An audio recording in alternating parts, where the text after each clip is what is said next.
Team Jackson, what's happening?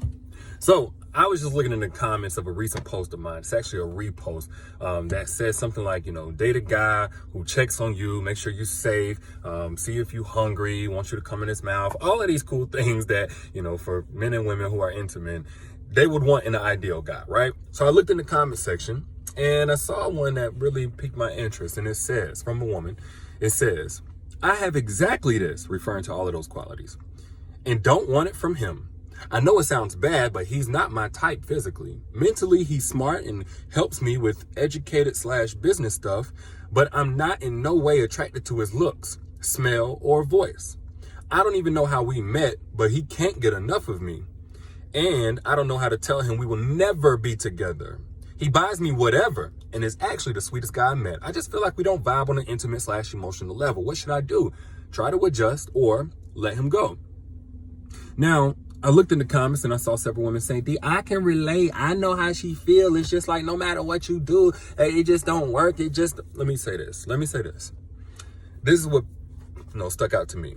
As I'm reading this, it's like, okay, so she has the competence to receive whatever in terms of things that he likes to buy her, right? So this sounds like a lot. Whatever, it sounds like a whole lot of shit that he's been buying her. She has the competence to receive whatever time and attention and energy that equates to never can get enough of her. So he's been putting a lot of energy there. So she has the competence for that. She has the competence to receive whatever help, education, even business help that he's been given to her. She has the competence for all of that shit and the competence to comment that she will never be with him. And she's in no way attracted to him physically, mentally, his voice, his smell, nothing. But she doesn't know how to tell him that she feels that way. The complete opposite of how he feels for her. What is reasonably what he's working on. Like that's where he's coming from with all of the things that he's doing. She just doesn't have the competence. She just got went cuckoo when it came to that shit. I don't know her personally, but I know bullshit whenever I see it. And this is bullshit. Let's just be real about it.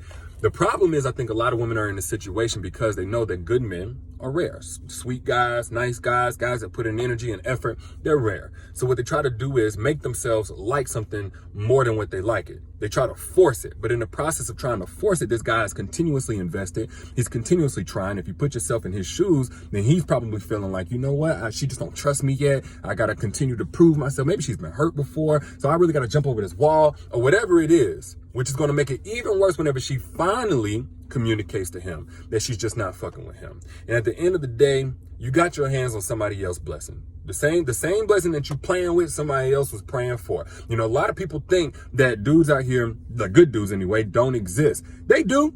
A lot of them hemmed up with women like this. They chase behind women like this. Now, you can't make somebody, stop fucking with you. I'm not saying that you are obligated to be with somebody you're not attracted to or any of that. But what you are obligated to do, and this is both men and women. I always stress this to men. Now this is for women. You need to give him the truth so he can have the option to say yay or nay. Now, if he says yay to continue doing all of this, cool. But give him the ability to know the truth and then go from there. Or until you have the competence to articulate the truth, why not just shut down all of the things that you're receiving from him? And let him know, hey, right now, I'm not really sure. And I don't want you to get additionally hurt because I'm getting all of this stuff from you. Because with the shoes on the other foot, if this was you, then you would feel used. And that's exactly what you're doing, even if you don't have malicious intent. We're not going to feign ignorance of the correct words or the perfect way to articulate yourself in order to get a pass to do some shit like this. Now, with all that being said, I believe everybody deserves somebody, their own blessing that they're attracted to.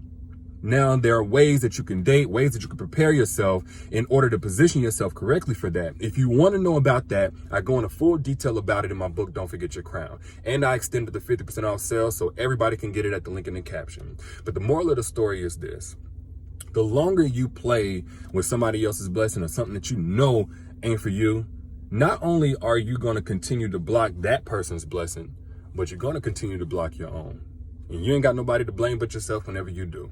So y'all let me know what you think in the comments. And again, Don't Forget Your Crown book is 50% off at the link in the caption. Holla at y'all later. Peace.